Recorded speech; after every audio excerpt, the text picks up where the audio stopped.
Good evening, ma'am. Shall we start the session, ma'am?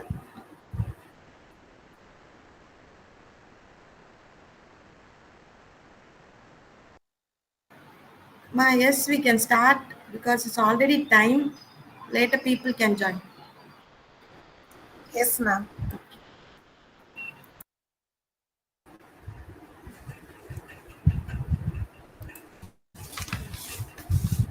A pleasant evening to everyone. I am Dr. Margaret Sheila, Assistant Professor of Chemistry, Holy Cross College. On behalf of the Management, PG and Research Department of Chemistry, I welcome you all for the fourth day of International Online FTP on Artificial Intelligence in Chemistry, Current Trends and Future Perspective. Before going into the session, here are few instructions to all the delegates. You may please mute your mic and video throughout the session in order to avoid all the type of interruption. If any queries arises during the presentation, we encourage you to kindly post all your queries in the chat box.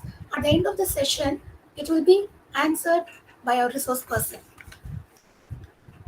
Let's go into the session by invoking God's blessing through this prayer song.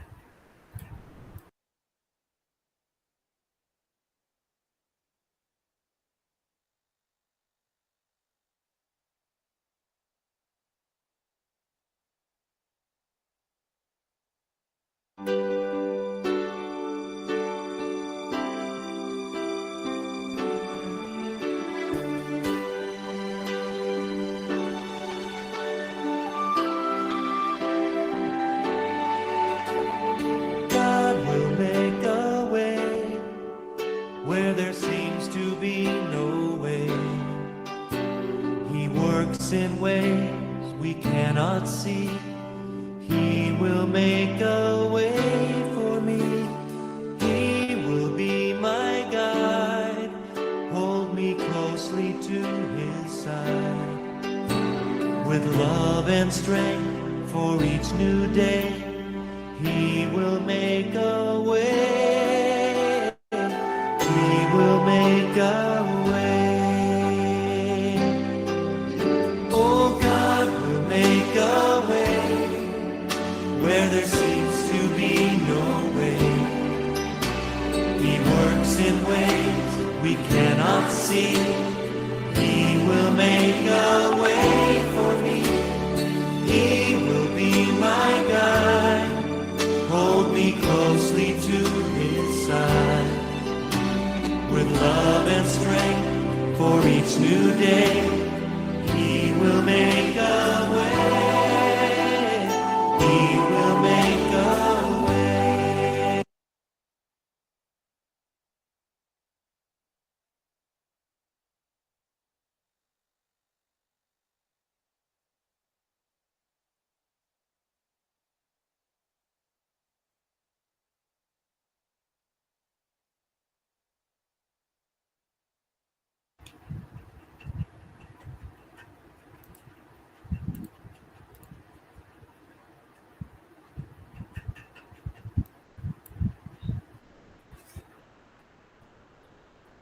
Once again, I welcome you all for this international online FTP on AI in chemistry, current trends and future perspective. Today, AI has made significant progress towards the acceleration of drug discovery R&D. The application of AI in chemistry are not limited to drug discovery. It helps chemists be faster and more creative in their research too.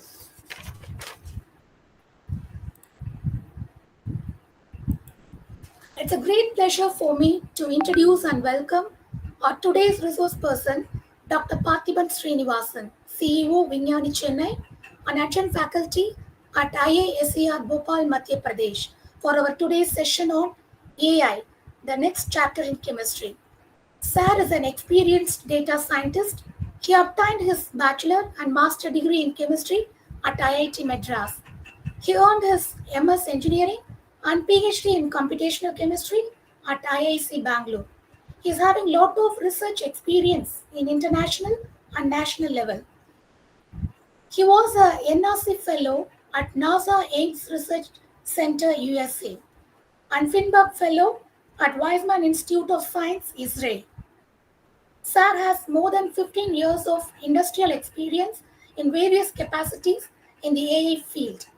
He worked as a scientist at AstraZeneca in the area of computer aided drug design for tuberculosis. Later, he headed Chem Informatics in Jubilant Biosys. He was a director in GBK Biosciences and worked as a CEO of Pathis Reverse Informatics Analytics Solution Private Limited. Currently, Sar is the CEO of Mignani. It is a data science company deals with Informatics 2.0. He is also working as an adjunct faculty at Indian Institute of Science Education and Research IISER Bhopal, teaching artificial intelligence. It's a great privilege for us to have such an eminent person amidst us. I accord a genial welcome to you, sir. I Thank you. gratefully welcome. Thank you, sir. I gratefully welcome our beloved Secretary, Reverend Dr. Sister Annie Xavier, and our dynamic principal, Reverend Dr. Sister Isabella Rajakumari, in their absentia. I take pleasure in welcoming our enthusiastic head of the department, Dr. A. Lima Rose, and I joyfully welcome all the delegates from various academic institutions to this knowledge sharing platform. I also welcome all the faculty members of our department. Once again, I welcome you all. Now I request Dr. Parthiban Srinivasan to share his expertise on AI, the next chapter in chemistry. Sir, kindly take over the session. Sure. This.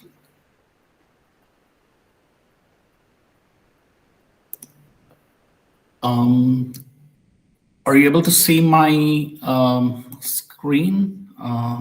Entire screen share. Just before I start, I just wanted to ensure that you are able to see my screen. Can you see my screen? Yes, sir. Yes, sir. Okay, wonderful. So, good evening, everyone. Thank you so much for inviting me to this wonderful program. And I'm so impressed with the way that you are organizing this for the last 5 days and all that stuff. And thank you very much for inviting me into this. And I would like to thank the organizers and all the organizing committee members. So I'm really today super excited to share some of the knowledge that I gained over a period of time in the AI, more specifically AI in chemistry. And, suddenly, all of a sudden, everybody is talking about AI these days. And we are all seeing one or other news items, either in various medias about the artificial intelligence. And of course, scientific research is no exceptions, as evident by the recent explosive development in AI theory, AI methods, and their applications in science and so on. And chemistry is the language of the nature. And last 3-4 years, especially within this natural language processing, what it has made tremendous progress. This is where the chemistry researchers are keenly looking at it. For instance, this AI that we are talking about today is like a newborn baby. If a baby is born into an English family, the baby will start speaking English. If the baby is born in North India, the baby will speak Hindi. If it is born in Tamil Nadu, it will speak Tamil, right? The generative AI, the AI that we are talking about is like a newborn baby. How we are training. So the English alphabet is 26 letters. And just with the 26 characters that we are training the artificial intelligence, and you are seeing already in the form of a chat GPT, you are hearing all the big noises, how the whole thing, which is kind of changing the human society in many aspects. And we are entering into the new age of intelligence, and AI is fundamentally changing every aspects of it.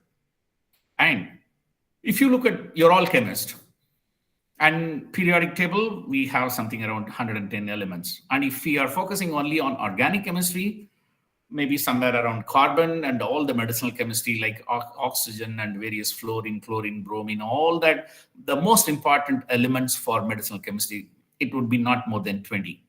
So if 26 letters can create the magic, if it can write a novel, even if you want to write some Shakespeare related novel at the level of Shakespeare today, the technology, it can do it.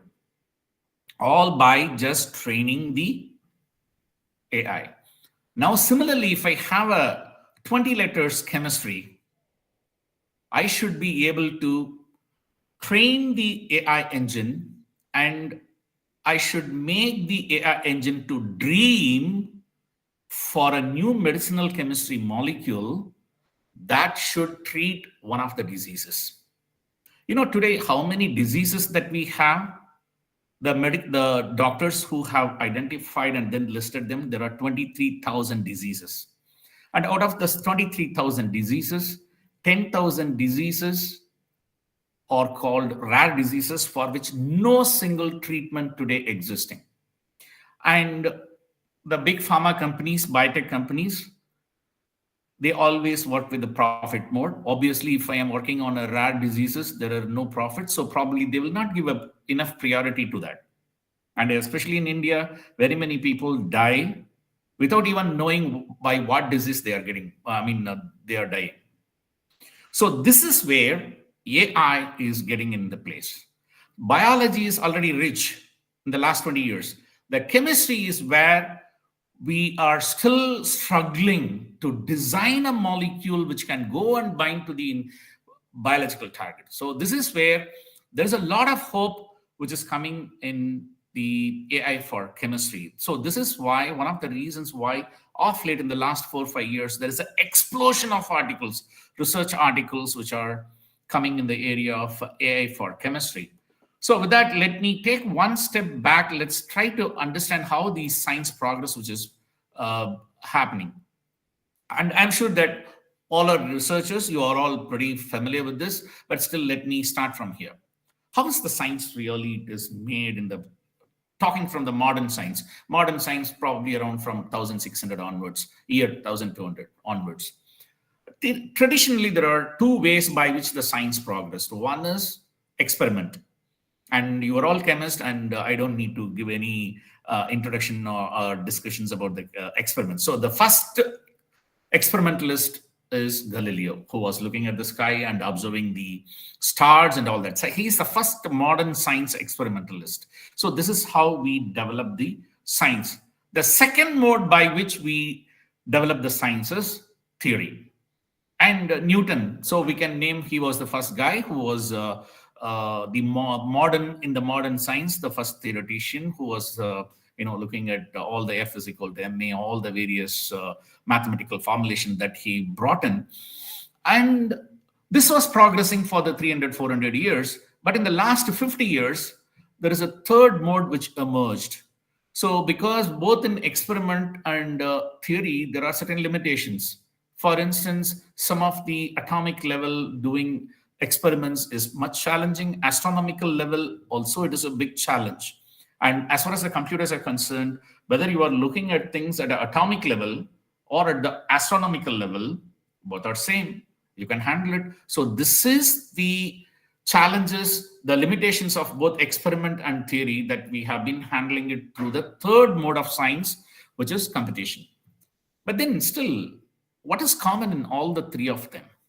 It's at the end of the day, we are doing research, and all the three of them, there is a commonality. As a researcher, typically we ask questions. We ask questions, then we work on that questions, then collect a lot of data and find an answer. So everything starts from, you start from question, and then we move towards finding an answer for this. All these three modes of science. Now, a fourth paradigm which is emerging. What is that? Here, we have answers everywhere. All the secret of doing smart science is asking smart questions. We are all looking for the right questions. If I know the question, I have an answer. Click of a button, everything is accessible. 20, 30 years ago, when we all doing PhD research and all that, the first 6 months, we all spent time in collecting the information, collecting the relevant information, literature articles, all that stuff. But now everything is accessible at a click of a button. So this is the paradigm which is changing. And this, we have been talking about it for quite some time, but then still it has not really delivered what it was promising. And that is what the success story which started emerging in the fourth paradigm in the last few years. And that's one of the reasons now every scientific discipline is trying to embrace into the field of artificial intelligence.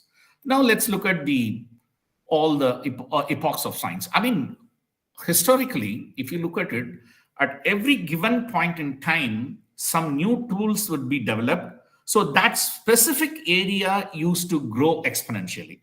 This is what we have seen in the last 200 years and all that. For instance, at the late 1800s, we all know the periodic table, Mendeleev, and all that stuff which came in. Until then, we even actually people used to try to change the lead to gold, all that kind of things which were going on. But then when we started understanding the periodic table elements at that level of science which developed because of the new developments in the tools for us to explore those things, the chemistry kind of flourished in that time.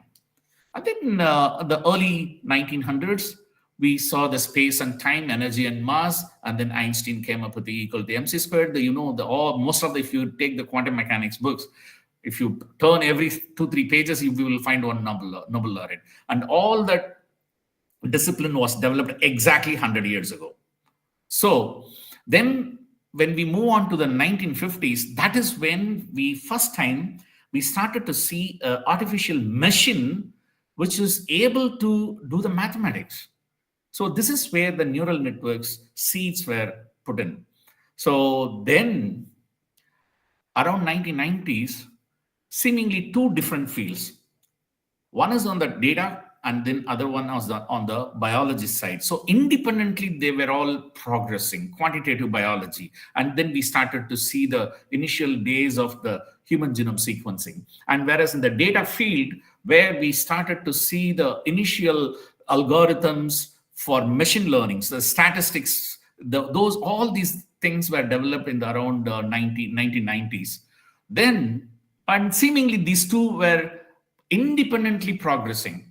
But what is happening now from there is those seemingly two independent fields are converging into, that is, digital biology, that we are seeing in a phenomenal way.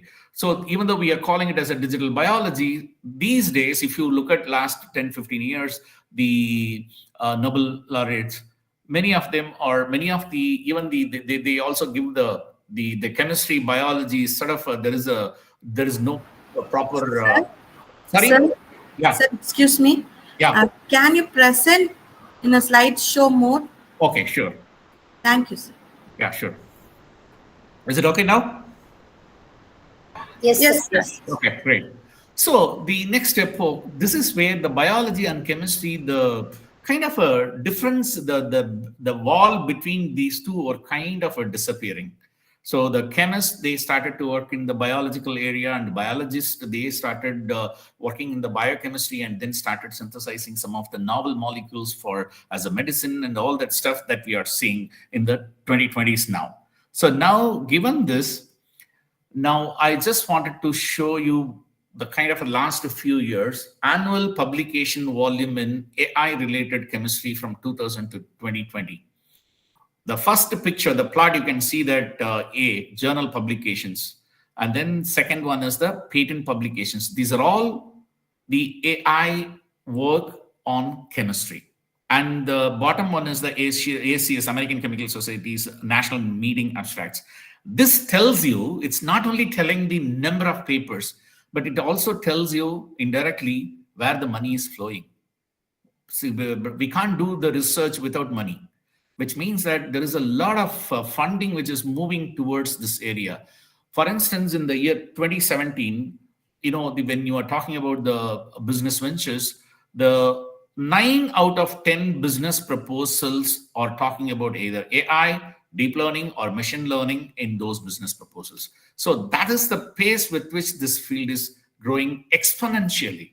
And without money, you can't do the research, whether it's a chemistry or biology or AI or any of that stuff. So this indirectly tells you also how the market is pushing. Now, here within this AI for chemistry, you can also see which particular specific chemistry discipline is getting benefited in this from analytical chemistry, industrial chemistry, physical chemistry, biochemistry, and not surprisingly, the blue color line, which is essentially the biochemistry, which is attracting a lot of the researchers into this field, and then which is progressing in a much accelerated mode.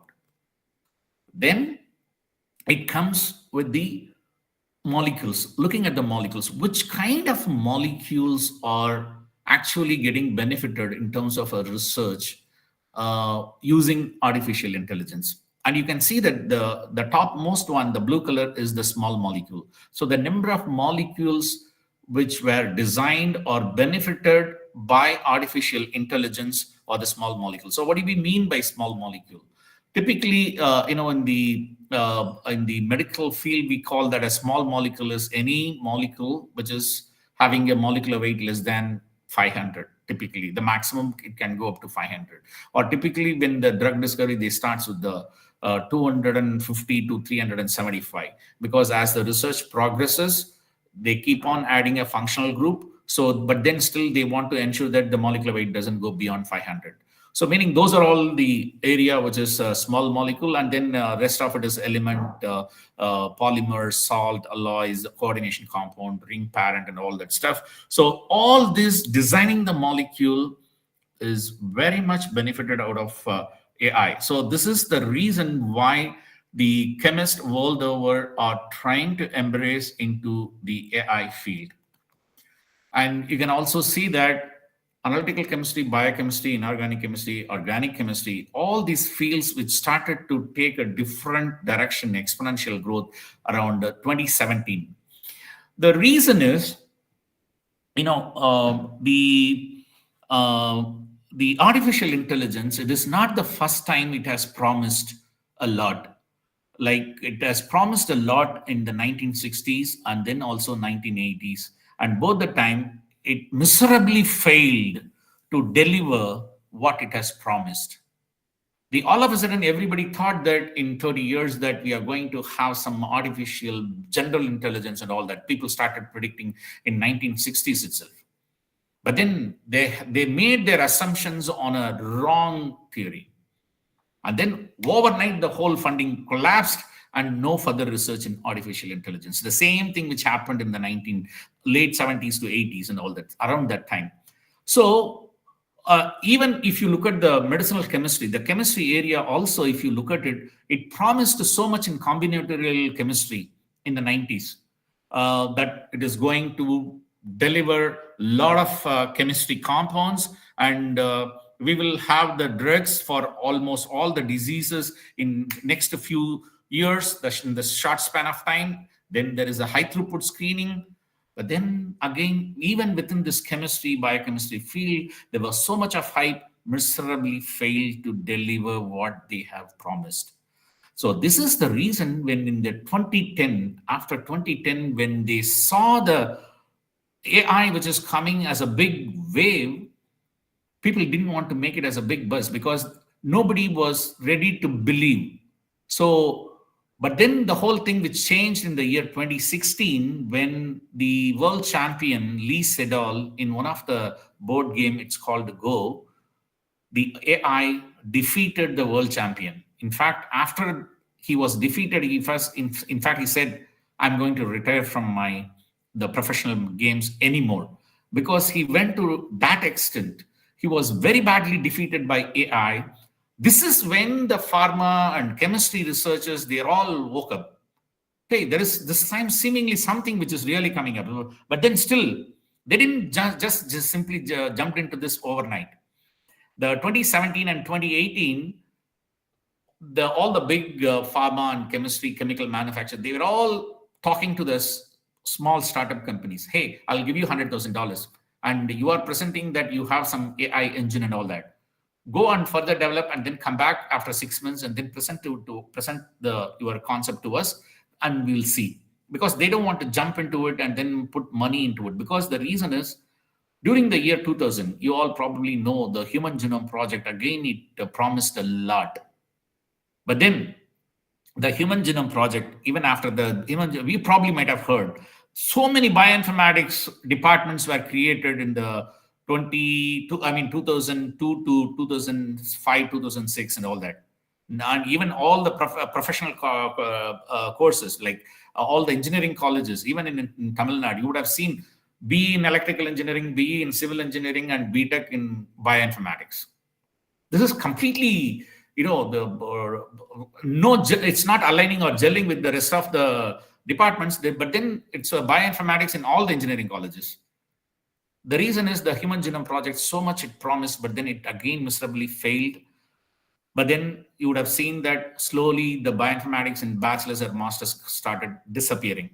The reason is we need bioinformatics, but not like massively at the BTech level. Every college is producing hundreds of bioinformaticians, and they all ended up in jobless.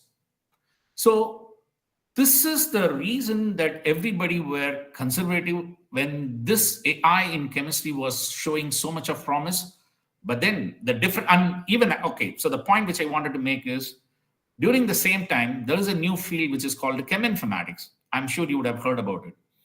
That is handling all the chemical molecules and doing a data mining, building a model, all the simulations, and then you can suggest it to the chemist what they need to, the experimental chemist, what compound that they need to design. This was the expectation. Still, it has not delivered at that time. There is no single success story. This is the drug which was benefited out of the cheminformatics, modeling, simulation, data mining, nothing. No single success story that we can point out. Even after billions of pages of scientific literature that you can see, everybody, it helped them to publish papers. But where are the success story? Even if you walk into the pharma industry, the first thing they will tell you is, as a scientist, if you join in a pharma industry, they will tell you, hey guys, you know what? We will not be thrilled if you are publishing in Nature, Science, or any top journal article. All we want is move the milestone from one place to the next milestone. For us, that is more important. That is more important than even you getting a Nobel Prize. That was the thing. But the whole thing which ended around 2018, 3-4 years ago, that's the reason that you are seeing the peak. Meaning, we started to see the success stories. And ladies and gentlemen, for the first time, molecular chemistry designed a compound by artificial intelligence, which has entered the human body 2 months ago. Meaning the clinical trial is going on with the humans. And the compound, the organic molecule was completely designed from scratch, from ground zero, by artificial intelligence. So that's the reason, no surprise, why you are organizing artificial intelligence in chemistry, the program. And even actually, for example, now there is a journal also now, artificial intelligence chemistry. This is just 2 months old. 2 months ago, they started this. Starting the new journal on artificial intelligence chemistry. So you may see that. All the articles which are open source, you can read all these articles. So here is some of the glimpse of the success story. Actually, many of the scientists, even though they are all working in AI for chemistry, even they were a bit skeptical. They weren't, so when somebody is asking me to work on AI in chemistry and they are willing to invest money in my lab, why should I say no? But then internally, I'm not 100% convinced, but even though I'm progressing well, that was the mindset like 4 or 5 years ago. So even say, for example, now AI in chemistry is establishing by itself as a scientific discipline. And I do see that every big conferences of late, they are offering a workshop, because now this is not like a conventional traditional course we can go and join for a 2 years master's program, AI in chemistry and all that. Now this is more of a firefighting mode that you need to quickly get ramped with the AI in AI field by the chemists. So you can see that this was not even a field last year, but now people started seeing the success stories. AI identifies drug candidates in weeks. For instance, one of the company, the AI native company, AI native meaning they are not experimental people, they just know artificial intelligence and they do design the molecules. When they soon after they publishing this paper, within a week time they got an investment of $37 million. So this is a success story, and the society we are all started to see things. And why this is happening now? The reason is the paradigm of the computational power like GPU and TPU. So, and then even the cloud computing. It is not that earlier when I was a student, if I have to work on a very computationally intensive job, I have to have an access to the supercomputer, and even to learn how to operate with those supercomputers, it will take me at least 6 months to 1 year. And that again is a very pretty expensive one. Now on a need basis, I can just pay, swipe my card, and then get an access to the GPU machines across the cloud. And this is very, very cost effective as well. So the computing power that I have a click of a button, throw away distance, I do have it. The second thing is the models, they were all matured now. And every single day we are started to see some of the AI framework which can be trained with any kind of a data, whether it's a biology data, chemistry data, image data, textual data, or the speech, the sound data, video, everything today that we have a matured models existing. Most importantly, data. For a long time, the pharma companies, they were all very, very, including chemical companies, they are all very, very, very conservative. They are very panicked when they talk about the data, the chemical data with which they are working, the molecular structure. Even actually when I first joined AstraZeneca, because I joined the company with the mindset of academic. Prior to that, I had only the academic background. As an academic researcher, any of the molecules or any of them that you work on, you just put it in some kind of a sheet and then paste it in front of you, because that's the molecule that you need to crack the problem. So every day that you might want to, most important things, the post-it notes that you paste it in front of your working desk. Similarly, I did the same thing when I was working in AstraZeneca. My boss came and she shouted at me, screamed at me. If somebody walks in here, let's say if this is the molecule which is going to be a blockbuster molecule, become a drug, making $1 billion revenue to the company, and you are putting the formula on your working desk. So this is with this mindset, the pharma industries, they don't share any of the data open source.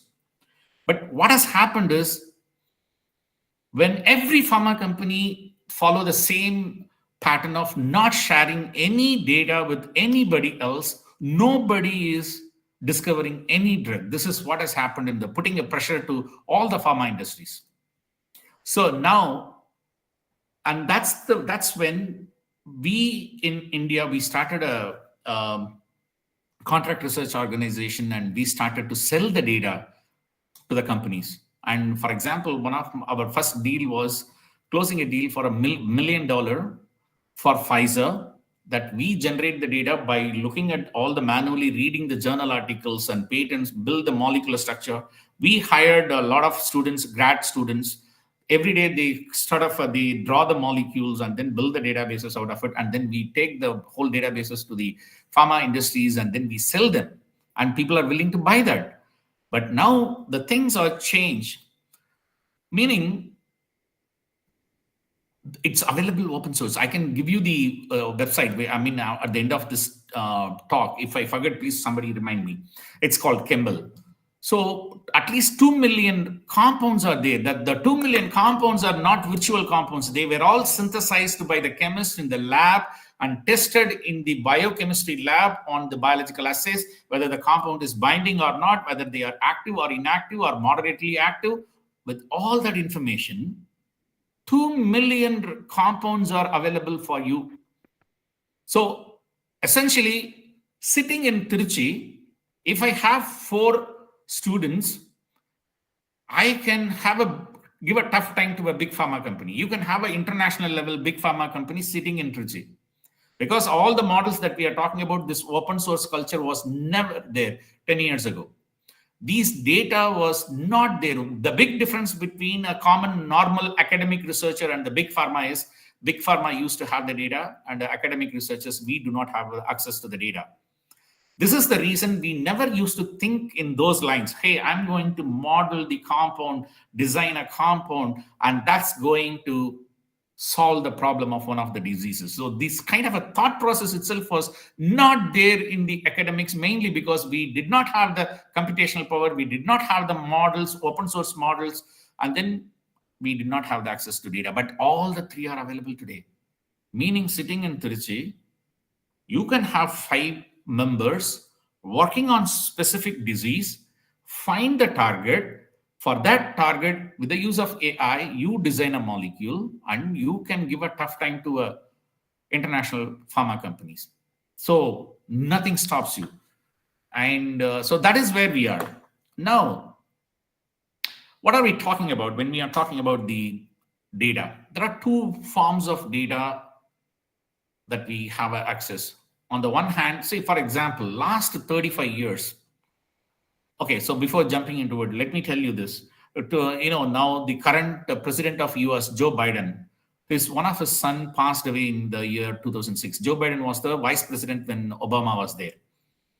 And his son passed away, died because of the cancer.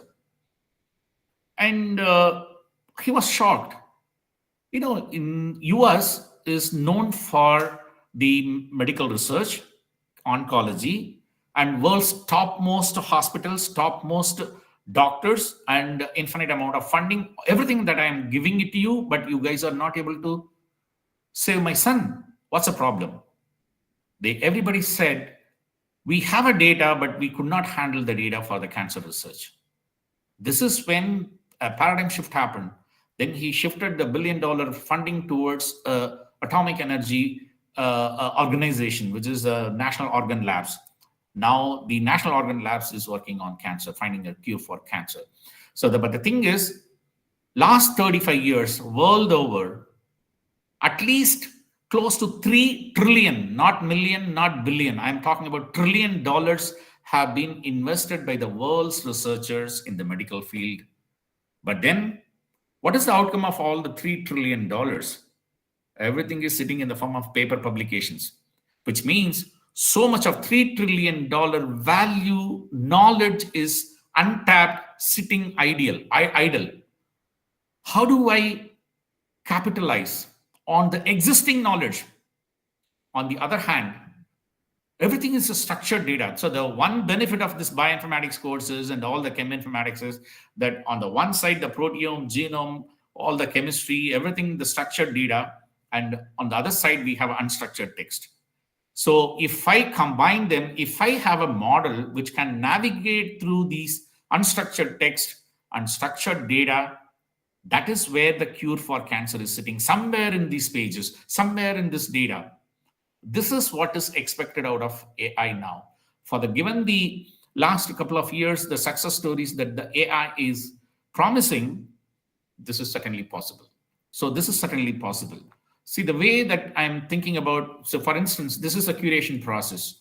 For example, the top left that you are seeing the published article, then we convert the published article into the Excel sheet, and the Excel sheet from there, we are trying to convert into database. And this is what each record is sellable. Each record is sellable. So basically, this is the record by which we train the AI. See, the thing is, building a model and doing AI is easy. It's not too difficult. The challenge is, how do you feed the data into the AI framework? How do you convert your chemistry into a form your AI can understand? This is where the challenge. So your data should follow certain principles. It's called FAIR principle. FAIR. Findable, actionable or accessible, interoperable, and reusable. So these are some of the paradigms which the researchers over the last few years, they developed, and then we just need to follow the data part. So once you have the data, so for example, let me tell you what this is coming to. What you are seeing, the art of generating new knowledge. The thing is, okay, before going into this, let me give you an example. By the way, when the time is up, you just tell me, I can stop it because I may continue for a longer time. So let me tell you once in a simple story before explaining this. There was a librarian. There was a librarian in Chicago. His name is called Swanson. You can Google about him and then you can find out. Swanson is a librarian. When at the end of the day, he was trying to close. I mean, his job is to put the books, the students who read the book, and then keep it on the table. But then he goes and put it back into the rack. So one fine day, somebody was reading an article about the fish, the relationship between fish oil and the blood viscosity. Then after about a couple of weeks later, then when he was trying to keep the books back into the rack, then he saw that there is a Raynaud syndrome. Raynaud syndrome is some of the people, middle-aged people, you would have seen discoloration of fingers. It's became very white, sort of white color. It's called Raynaud syndrome. And he found another paper. The Raynaud syndrome is mainly because of change in viscosity of the blood. He did just nothing. He just connected these 2 points. Hey, fish oil is changing the viscosity of the blood. Raynaud syndrome is mainly because of the change in viscosity of the blood. If you connect it, basically fish oil can be a remedy, treatment, cure for your Raynaud syndrome. And he proposed this without doing any single experiment. Now FDA has approved. So today for Raynaud syndrome, fish oil is the treatment. This is the power of connecting the dots, connecting the points, connecting the data. So here what you are seeing here is basically in a lab, experimental chemistry lab, you do a lot of experiments and generate the data. And from the data, you conceptualize, you come up with a certain knowledge, you write a conclusion, you write a summary, abstract. Those are all unstructured format. So our job is this is the data, experimental research, which gives the knowledge. Our job is to get back the original data. So we do the data engineering and we are doing the curation. So once you do the curation, not only from one research article, from the researchers from Trichy, researchers from Bhopal, researchers from Boston, researchers from Japan, for the same problem, same material science or same disease problem or same medicinal chemistry problem, everybody is working. So I collect all of them and then connect them in a homogeneous way. And if I have it, I want to apply the artificial on top of it, I create a new knowledge. So building a new knowledge without doing any single experiment, that's the power of artificial intelligence. So for which you have to have a sound background in data science and data engineering. Now, the concept is, humans have discovered solutions to most of the pressing problem. But the challenge is the solution comes in the form of puzzle pieces. A journal article here, a patent document over there, a conference abstracts over there, a Chinese internal memo over there. Everywhere knowledge is sitting hiding. All we need is, the humanly it is impossible to read all of them. And for your information, every single day, there are 10,000 medicinal chemistry related journal articles are getting published. We cannot read all of them. And 50% of those journal articles are not even read by 5 people. Everything becomes digital dust. What if we have a super brain which can read all of them, connect the dots, make sense out of it? That is the power of artificial intelligence that we are trying to use it in the chemistry. So a little bit of history of AI. So as I said earlier, a couple of times it created so much of hype and then it miserably failed. And that point is called the AI winter, sometime around 1970s and 1980s and all that.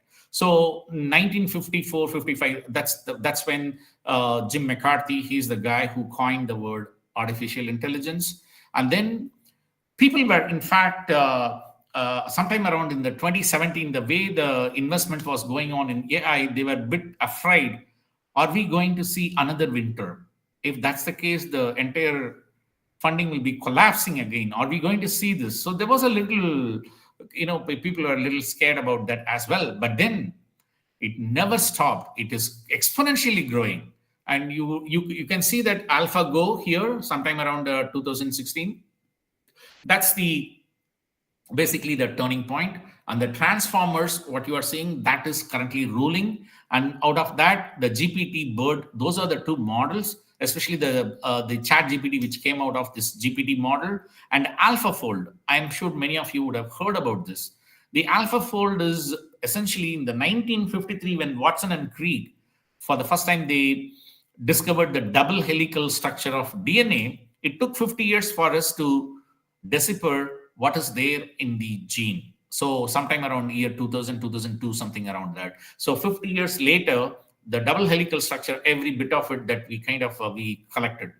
But still, the protein which comes out of those genes, we didn't have a way to find the structure of the protein.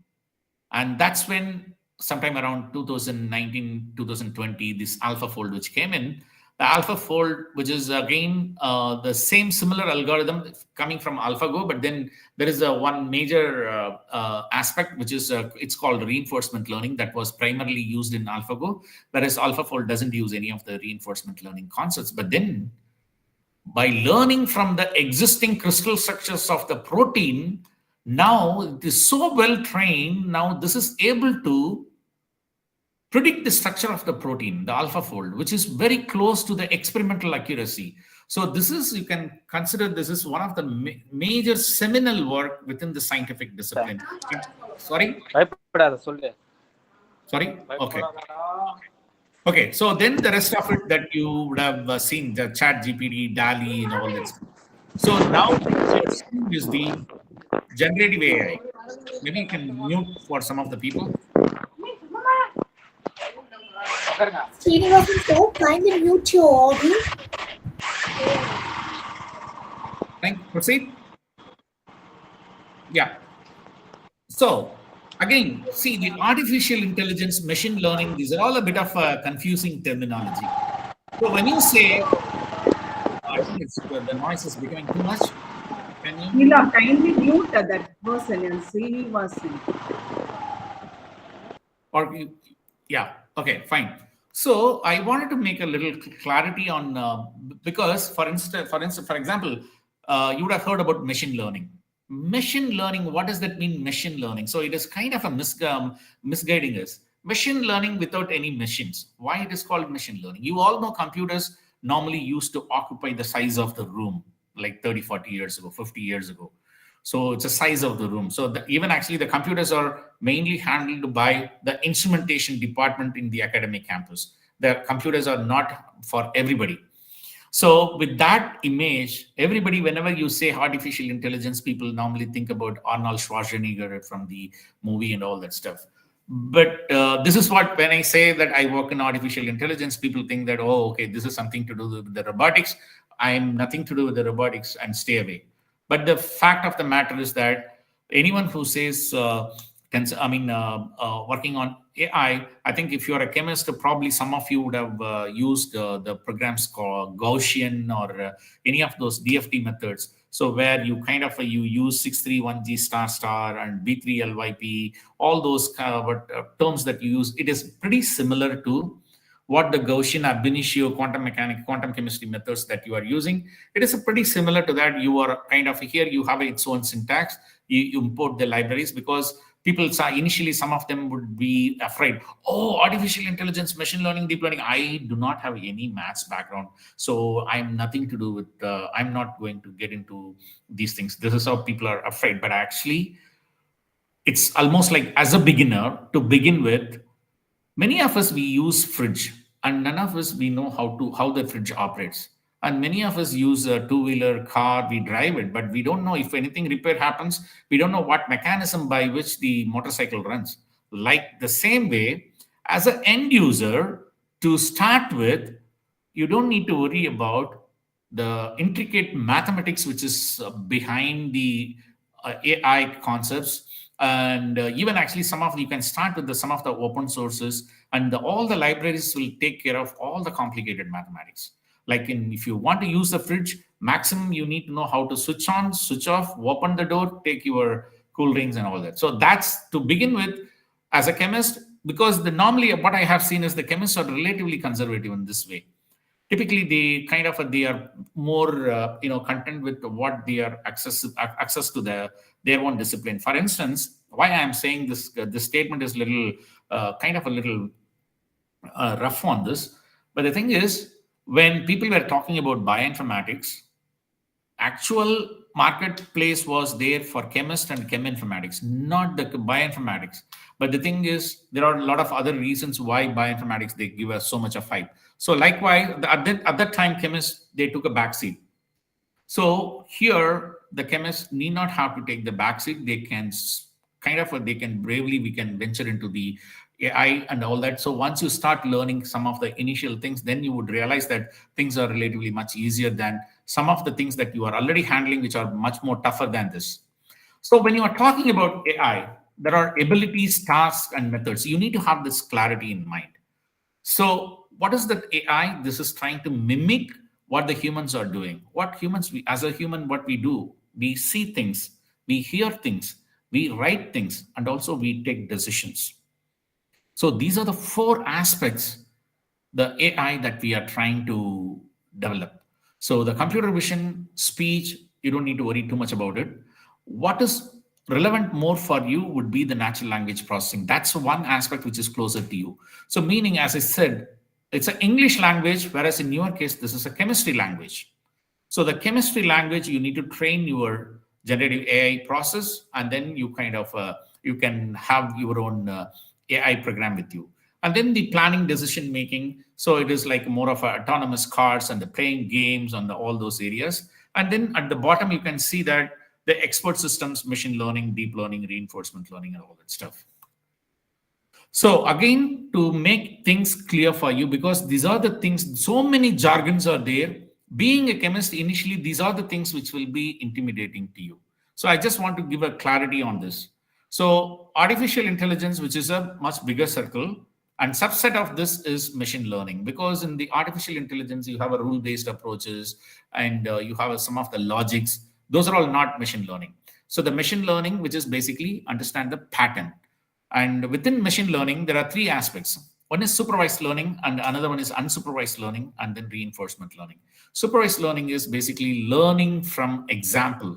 Hey, this is good, this is bad. Can you tell me, will this be good or will this be bad? For example, in the chemistry space, we have let's say we have some 100 organic molecule. These 100 organic molecule, we will have the label. That is, this organic molecule is good, this organic molecule is not good. Good and not good is basically active, inactive. This organic molecule goes and binds to the target. This organic molecule is not going to bind to the target. So these two information that we need to teach the machine learning. So once it is well trained on this, then if you any new molecule give it to them, it will predict whether it is good or bad, whether it is active or it's not going to be active. Whereas the unsupervised learning is we do not have any label on those molecules. Then what is the purpose of unsupervised learning? For example, when you are starting a project as a medicinal chemist, your options are million compounds, 1 million compounds. 1 million is 10 lakh. 10 lakh compounds you have virtually you have created, and your organization budget does not allow you to test all the 1 million compounds. What would you do? So basically, I don't know anything about those million compounds. So you do unsupervised learning, meaning, hey, try to understand the patterns of the million compounds. You do the clustering. You do the cluster. So my budget will allow me to synthesize 100 compounds. Which 100 compounds that I can pick from the million possibilities? What I would do is I will do the clustering of 10 different clusters. From each cluster, I pull out one of them, ask the medicinal chemist to synthesize those 10 compounds. Out of this 10, whichever is showing a promising properties, then I go back to that particular cluster, pull out more compounds, and further I do the testing. So this helps me from 1 million compounds to few hundred compounds, I get the same result. So this is where unsupervised learning. And reinforcement learning is something like, if you do a good job, I give you a reward. If you do a bad job, I'll punish you. So that is what the reinforcement is. This is typically any human. We all learn things by trial and error, by observing others, by imitating others. So those are the concepts which are part of the reinforcement learning. So these are all the three ingredients of machine learning, and we use all the three of them for designing the molecule, more for the prediction properties. And then there is a neural networks. And within that, if you have a multiple layers, you have a deep learning. Within this deep learning, the new and convolutional neural network is like probably in the Facebook and LinkedIn when you are using, you see the man, you identifying the face. Hey, is this your friend? All that. So it's basically primarily it is used in the images, and then within this the generative AI. And this is the term now currently you would have heard quite often if you are watching any of the technology field, generative AI. So within this, there is a variational autoencoder and generative adversarial networks. These are all the fields currently which is ruling. And in addition to these variational autoencoder and generative adversarial networks, there are a few other topics which are in the next couple of years you will see in the chemistry field. But already you can go and do the Google search on variational autoencoder and chemistry, generative adversarial networks and chemistry. You will find some of the relevant work people are doing on the generative AI. So generative AI is basically essentially we are asking the AI framework to learn the chemistry grammar, chemistry syntax, because I don't want to teach the artificial intelligence, hey, carbon has valency 4. And if it is a phenyl ring, it should be a 6-membered carbon. I don't want to explicitly teach. By learning from the millions of compounds, the AI should learn by itself. Whenever it is designing a new molecule, that should satisfy, it should create a valid molecule. So that is the purpose of generative AI, that we are training on the millions of molecules. And then the current sensational one is the transformer-based language model. So the transformer-based language model is like, say, for example, I mean, probably in one of the movies, I think in Bhagiraj's old movie, he was in the court. So he asked the time. So he said 4 o'clock. Now he closes the watch and then asks, so what is the company brand of the watch? The guy doesn't understand, doesn't know. So meaning the attention. So basically when we are looking at things, the attention. Say, for example, when I say, I eat pasta with tomato. I eat pasta with tomato, meaning what? I'm going to eat tomato also. But if I say I eat pasta with fork, so I just removed tomato with fork. So the attention on that is different context. So this is what was missing earlier. So the attention mechanism which was embedded into the AI, this is revolutionizing now. And the example is ChatGPT. So now the common society, common public, for them, AI means ChatGPT. ChatGPT is AI. That's all they know. But then it is only a tiny fraction of the whole of AI. So this is the clarity that we need to have it. So machine learning is a subset of artificial intelligence. Deep learning is a subset of machine learning. Generative AI is a subset of deep learning. Within that, there is a transformer. Inside the transformer, ChatGPT. So this is where now there is something called ChemCrow. So ChatGPT is trained on all the 26 letters of ABCD. And then now it is able to write novels in English, even up to the level of Shakespeare novel. Now, instead of those 26 letters, if I train the same generative AI framework with billions of molecules, which are already synthesized and they're all sitting in the databases, to make it understand the grammar and syntax of chemistry, now if I fine tune the generative AI with the biochemistry, all I need is, hey, Gen AI, give me a molecule which can go and inhibit this particular target, and ultimately it is going to cure one of my diseases, which is Hashimoto encephalitis. That is what is expected. And there is something called BioGPT, and that is where we are trying to make some of the target identification. And then This is the future of chemistry is language. Large language models could be the catalyst for the new era of chemistry. What it means is that I trained the generative AI, and even actually some of the organic chemistry, so the synthesis planning is one of the big headache. So I have this molecule. This is my target molecule. How am I going to synthesize it? So all that related information has already been somebody done it and then they have published it. So what I want is my chemistry GPT should go and navigate through entire existing literature, understand the grammar, understand the language of chemistry, and then suggest me a molecule which can go and bind to this particular target with the bioactivity of 1 nanomolar. So I should be able to put the conditions and the output should be able to meet my conditions. So until 4 years ago, anybody the chemists who are working under the modeling simulation across the world, they were all working in predictive AI. Predictive AI means I will give you 10 compounds. You tell me which is good, which is not good. So the medicine, as a medicinal chemistry, as a synthetic chemist, you based on your suggestion, but as a medicinal chemist, I am going to give you the 10 compounds. You do the modeling simulation and tell me which is good, which is not good. So that the good compounds, I will pick it up and then I will go and do the synthesis. This is predictive AI. Until 5-6 years ago, anybody in any pharma industry or any big organization, when they say that they are working on the in silico modeling simulation, they were all doing just simply the prediction. Never ever the modeling researchers suggested to the medicinal chemist, hey, this is your problem, go and synthesize this compound. Never ever done that. That is what is now happening. This is what from predictive AI, now we are moving to prescriptive AI, prescription. I am prescriptive. So this is your problem.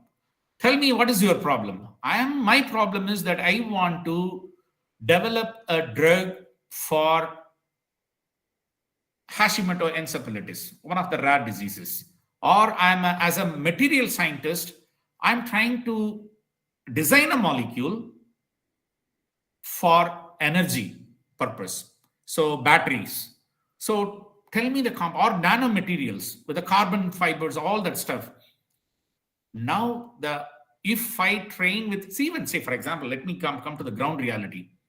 In pharma industry, it goes in the 4 steps. First step is design. Second step is make. Design, make, test. Sorry, design, make, test. Correct. Design, make, then you do the testing and then do the analysis. Then once you do the analysis, you have some new knowledge. That new knowledge you incorporate into your design aspects again. It's an iterative process. Design, make, test, analyze. With the results, go and again read, design, make the compounds, test with the biological target, and then do the analysis. With the data goes back to that. The design process, typically what happens is the design process is limited to the knowledge of the scientist. I may be a specialist in one of the heterocyclic chemistry, but my knowledge is limited because in my entire lifetime, I would have probably read about 10,000 pages of scientific literature related to that particular heterocyclic chemistry, small branch of heterocyclic chemistry. But the world's literature is billions of pages. So even if the Nobel laureate is there, he has his own limitations. But then the Chem GPT that we are trying to build, which would have absorbed the knowledge of everything with the attention mechanism, where to focus the importance. With that piece of information that we are replacing the manual process with the AI process. The AI will generate the molecule, AI will predict the molecule, AI will decide how difficulty is the molecule to be synthesized. So synthetic feasibility score from 0 to 10, if the score is 9, 8, 7, which means easily synthesizable. If the synthesizability score is 1, 2, 3, it is difficult to synthesize. I need all that information. It's not only the prediction of the molecule, whether it is good or not. You tell me what I should synthesize. You tell me. The earlier medicinal chemist is the first step. He gives the suggestions to the modeling guy.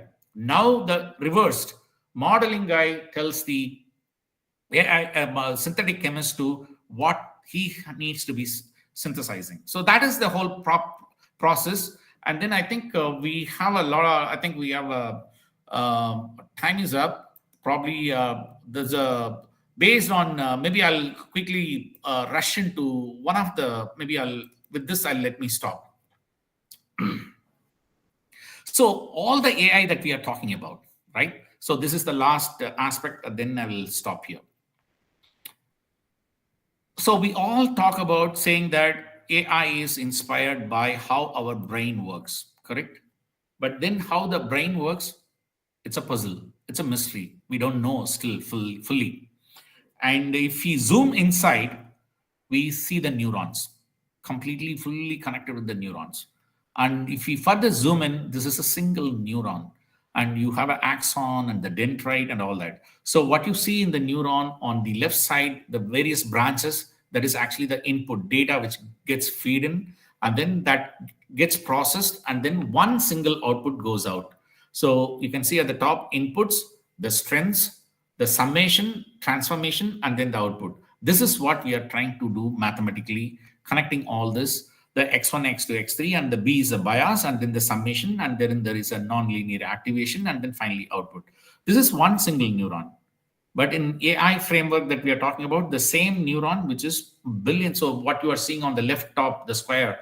So we are trying to build that kind of thousands and thousands, millions of neurons. Everything is getting connected. And then finally, we are trying to get the answer out of it. So this is the concept. And so your data goes in. But then the biggest challenge is your chemistry, how you are feeding the data. That is another big challenge. So let me skip this. So when you are looking, so with this concept, let me wind up.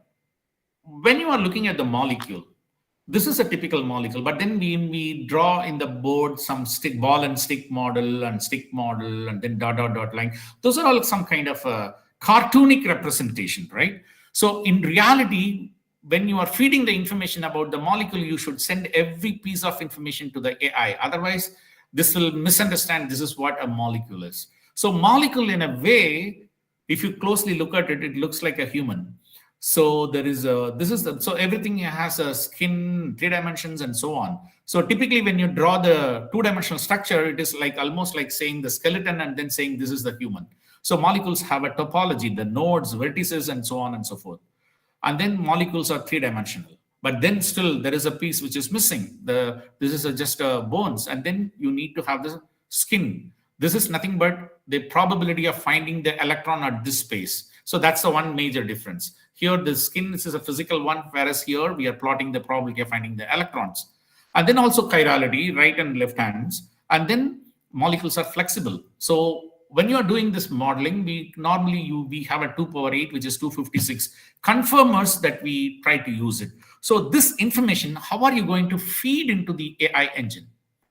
This is where that you have a couple of options. Either you go with the fingerprints or strings, which is called smile strings, and graphs and 3D voxels and all that stuff, that based on how we are representing the molecule and feeding into the AI, that itself is a big area of research. And then doing the modeling is the next one. So with this, I think the future is very bright. And let me see where to stop. I think, yeah, maybe let me stop here. If you allow me a couple of minutes, maybe this is, I think we are already running out of time. So I have no issues, but then I don't want to take your time. So let me summarize it. There were 3 waves of computers in drug discovery in the chemistry space. In the 1980s, when for the first time, so at that time, it's a silicon graphics machines. So put the molecule by that, when people started seeing the molecule in the computers, immediately they were so excited. Oh, the next industrial revolution. So this is docking. Docking is just tells you, once you make the molecule and target, it is going to tell you why it worked. So it is neither a prediction nor a prescription. So miserably failed. And then informatics based. And this is where you use a QSAR, pharmacophore, diversity, similarity. Still, this has not delivered what it has promised. But now we are moving from graphics-based era to informatics era. to intelligence-based era. This is where the de novo ligand design. So ligand unknown question mark, I have put it. So meaning this is the prescriptive analysis. So is my time up? Ma'am, can I? Okay, so I'm winding up. I'm done. So basically, the pharma research, which is moving from testing from animals into the testing in the lab to testing in the computers. Now it is prescriptive analysis, which I call it as an in machino. So from in vivo to in vitro to in silico to in machino. So this is the way the scientific research is evolving, and by 2025, in the next couple of years, more than 30% of the new drugs and materials will be systematically discovered using generative AI techniques, up from zero. Today, there is nothing, assuming. So this is where we are. So with that, let me stop here. Welcome to the new era of in machino drug discovery. Thank you so much. If you have any questions, please feel free to ask me. Let me stop here. Thank you, sir. Your session was really very interesting. In a simple way, you have explained what is AI, the importance of AI, starting from the paradigm of science, epoch science, and what is digital biology, and how we can use our knowledge in the art of means to generate new knowledge using the known things, and the history of AI, what is deep learning, machine learning, and many. Thank you very much, sir. Your wonderful session. Thank you so much. Thank you so much, ma'am. Shall we move on to the question answer session, sir? Yeah, I'm around. So if any of you have a question, please feel free to put the question. Maybe you can read the Request question. the participant kindly means put your queries in the chat box. Oh, thank you so much for the nice comments. So all are telling your session was very impressed and Oh, thank very you. Thank you so much, ma'am. excellent session. Okay. I'm glad that I'm happy that this is more useful to you, all of you. Really, sir. Great. So I'm sure at least some AI researchers to come out of from this group. More than 80 participants I do see here, at least some of you guys. And, so some of the useful places would be go and ICML and look at those conferences. And that is where you can pick up where the current research is, where is the hype, where is the money. Money is important, let me tell you. You can't do research without money. So where will you get that information? You look at some of the most important conferences like Bio IT World Expo, what the AI in pharma research they are talking about. So go and explore those conference pages and find out where you can extend this, apply these, whatever that you are learning into the next level. Problem is, sir. Sorry? One of the participants asked the question, tell me some open source of AI. Open source of AI. Yes, right? Sir. Okay. Let me tell you, there is a couple of things immediately that comes to my mind. One is Stanford University. It's called DeepChem, DEEPCHEM. So you can start from there. Number one, and go to YouTube. I mean, that's the best place. Go to YouTube. You just search for Data Professor, and he explains things so beautifully for a beginner. And the Kemble that I was talking about, I think you can still see my screen. Can you see my screen? Yes, sir. Sir. Okay, Yes. so this is the place where, so let's say that, let me type down kinase. So this is what, it has a wealth of information, like for all the molecules. These are all, we used to negotiate $8 per record, this one. Now this is available for you free. What are you doing? So what is the worth of this? This is equivalent to worth of a few $1 million worth of value, which is coming to you for a free of cost. So you should make use of this Kemble. You start from here. Try to understand how to move from purely wet lab to AI. It's not that you are replacing your wet lab. It is basically you are supporting your wet lab with the AI. So you start from here. Try to understand what is Kemble. And then go to PubMed, and then you see how people are using Kemble. Then you go to, if you want to understand, go to Data Professor. He will explain you in a simple terminology how to use these Kemble data and build AI models.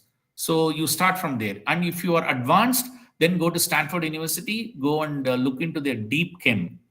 Then there is what is that? University of Montreal, there is something called torch drug. And to understand all this, before, if you are anybody who is interested in getting into AI, all of you, irrespective of your background, one language that you have to master is Python. Today, the Python learning is almost like internet. So whether irrespective of your background, everybody is using email and internet. Now Python is slowly becoming a universal language, lingua franca or something you may call it as. So everybody, it is the next generation. You have to understand the one language, which is Python at this moment. Probably, I don't know, in the near future it may change, but at least as of now I don't see any change which is going to happen in the next couple of years. So it is a must you start with Python. So Python and the AI are almost like a synonymous. So you start mastering Python and then associated libraries, because even if you want to use AI, you can use the libraries, something called TensorFlow, PyTorch, all that library, which are all sitting inside the Python. I mean, you can embed them into Python. So meaning you need to master Python. You need to, then you master the AI libraries. Then you try to understand how these, and to begin with, already people have already worked on this, and then they have given you all the coding. You just try to run the code. You don't need to understand everything to begin with. You just try to learn from whatever that is already available. Everything is free. Everything. This luxury was not there when we were a student. Okay, I think this Thank is you, sir. sure. And Any one other more question? question. Yeah, Muhammad Imran posted a query. yeah. If AI is database, how would it identify fake or false values? If AI is database, how would it identify fake or false values? Fake or um. Well, actually, I think a kind of a question he could have better rephrased it. But I kind of let me try to answer based on whatever that I am understanding. So basically, what you are asking is a pretty simple predictive AI question. So predictive AI, so it is based on, there is nothing called in AI 100% perfect. Always there will be something called a true positive, true negative, false negative. That is where you have for every model you have to have a evaluation metric. And if it is a classification problem, say for example fake or real, which is a classification problem, and how much is it, 1 millimolar or 1 micromolar, that is predicting, which is a regression problem. So each one of them have its own metric, evaluation metric. And if your model satisfies, like let's say 95% accuracy or 97% accuracy, it is acceptable. So meaning 3% you will have an error. And imagine kind of the databases that we normally handle is millions of records that we would be handling. Even if 3% of them are false positive, false negative, and they're all fake, all that stuff, just simply throw it away. And we have a plenty of real molecules are available, and the real values are available. We can play around with that. So that is not a big problem to begin with. And again, if your question is about a new thing which is coming, fake or real, then it is your model should be robust enough. Which means that if it is not able to, this is okay. Let me bring in another thing. Yes, There is sir. something called, sorry. Nothing, Okay. sir. Okay. So there is something called generative adversarial networks. Okay, this is a beautiful story. In 2014, there was a guy, PhD student, Ian Goodfellow, something like this. There was another guy who was trying to build a realistic images of a human. So in the face, nose was here, or sometimes ear is not there, this kind of a problem. So that's when the Ian Goodfellow suggested, don't build a framework with single neural network. Try to build two neural network, let them compete with each other. And one guy role is to cheat this neural network. And this guy is like a detective. He has to find out whether it is a real or fake. So both of them should be trained together. So when they are getting confused, that is called the Nash equilibrium. So we need to reach the Nash equilibrium. That's when your model is perfect. So until then, it needs to be trained. So I think I think your question could be either this or that. I answered for both. Yeah, it's in the data professor. You have a YouTube channel as well, and also there are his articles are in medium.com. You can find his blogs in Medium. Thank you, sir. Yeah, sure. Now, another question from Dr. C. Uma Maheshwari. Mhm. The problem is where to start with, where to get information. Okay, pretty interesting question. Let me tell you, suggest something. You need to be little active in LinkedIn first to begin with as a researcher if you want to work in this space. And you identify 3 or 4 people who are very active in this. And this is no different from, very many people, even in Tamil Nadu, you would have seen people start the YouTube channel and then they are trying to get the recognition. And they try to put everything, dump into it, but then still they do not have enough viewers. Likewise, research field is no different. Here there are people, they are willing to share a lot of information, they want to see more followers for them, so they are the most important knowledge nuggets for us, for a beginner. You should identify the some 3 4 people in LinkedIn. You keep following them. You don't need to follow the research field. They will come to your LinkedIn account. They will keep on dropping some of the most useful precious information. I mean, when we were a student for doing the literature survey, every week we go to the library and then find out anything related to our work. These days, just follow some of the key people. If you want to follow in if you AI, then or maybe one person, let me suggest you Alex from In Silico Medicine. Just simply follow. He shares every single day most useful information on this AI for chemistry. So Alex from In Silico Medicine, search about this guy. Just simply follow this guy in LinkedIn. And then also the couple of conferences. And these days, the social media, whether it's a ICML, International Conference on Machine Learning, and NeurIPS, NEURIPS, NeurIPS, then BioIT World. So BioIT World Expo, you can find, that's where you can sense the trend, where the pharma industry is investing in the medicinal chemistry. So those are the things, those are the conferences, some of the conferences that you can, once you start here, once you start this, after that, you will start every single day, you will find some new things and then you know how to pick up from there. So this is your beginning. So basically, you identify 5 key people in the world, and they every day they love sharing the information. You just simply follow them, and then you will every single day you will keep adding some new things by yourself, and that's how you can start. Yes, sir. Thank you. Yeah. Akila asked a question. What is the role of AI in tuberculosis medicine? I mean, tuberculosis medicine. So I don't need, I mean, so it's there for everywhere. So let me put it this way. Number one, see, for any drug, when you are looking at it, the 3 things that you are looking at. One is a drug, which is a substance which is entering your human body. So, which is basically, it's like, let's say that you are sitting in your room and you have a friend who is visiting you in your room. Sorry. You are in the okay. Can we?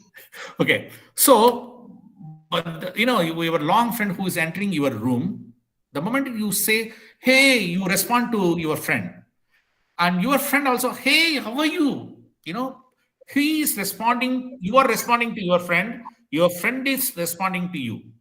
Likewise, when a drug which is entering a human body, a foreign substance which is entering into a new environment. So, but the drug which is looking for the target with which it can bind, this is activity. But similar to you and your friend, your body also, when it see a new foreigner entering the human body, it has to have certain criteria. It should be able to absorb the new drug. It should be able to distribute the drug. It should be able to metabolize the drug. It should be able to excrete the drug, and then the whole drug should not be toxic.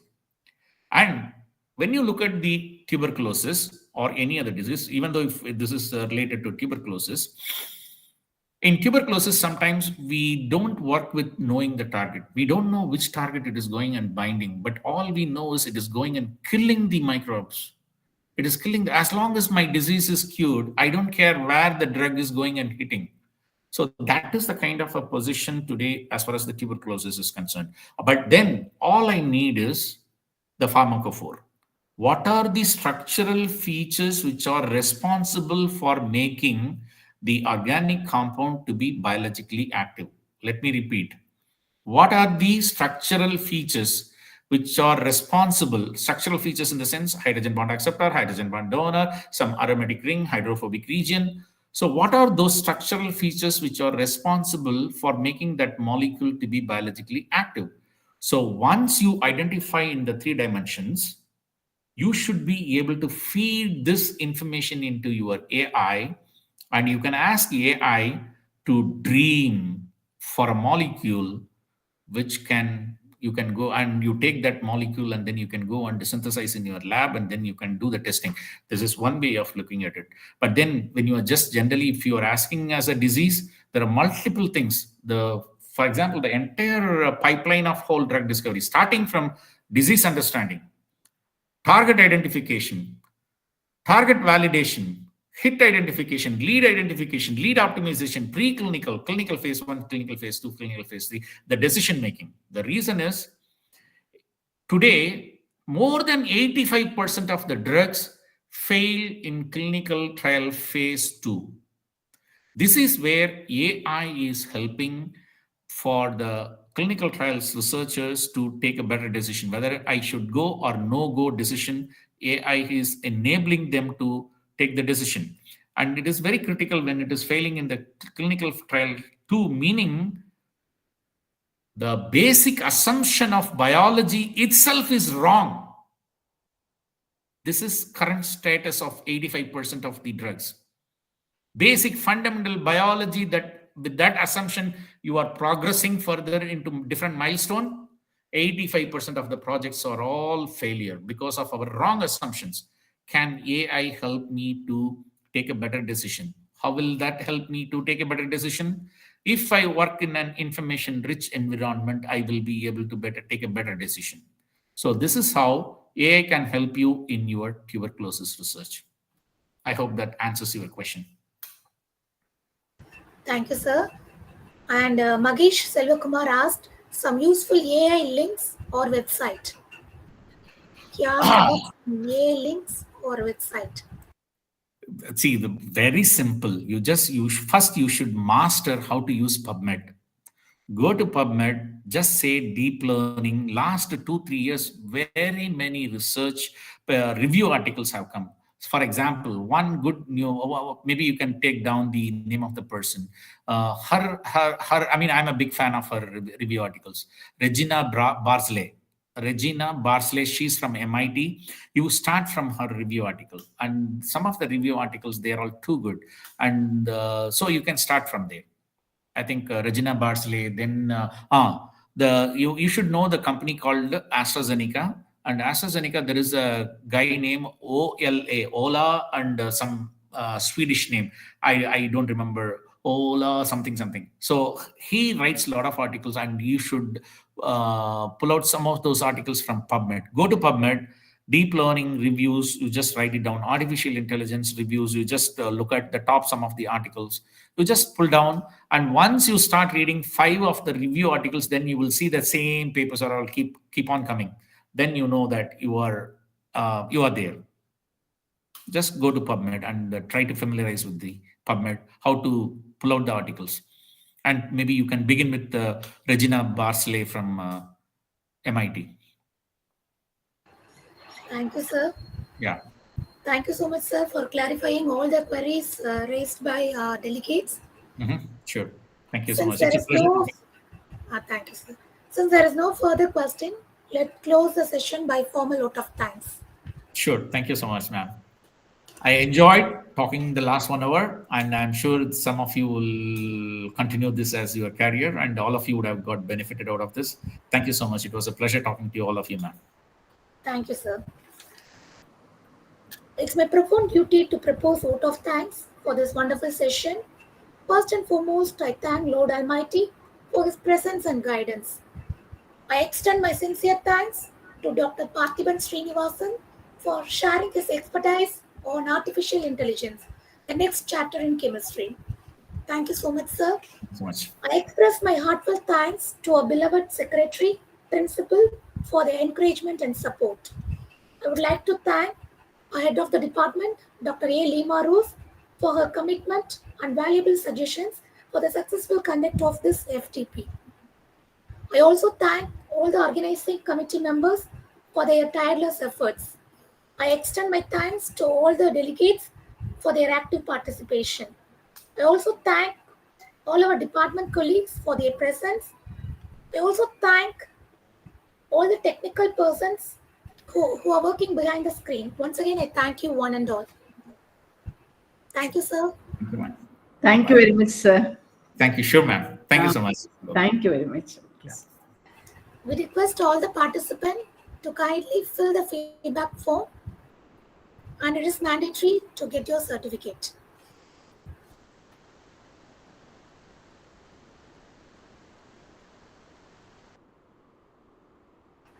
The feedback form is posted in the chat box. Kindly fill the feedback form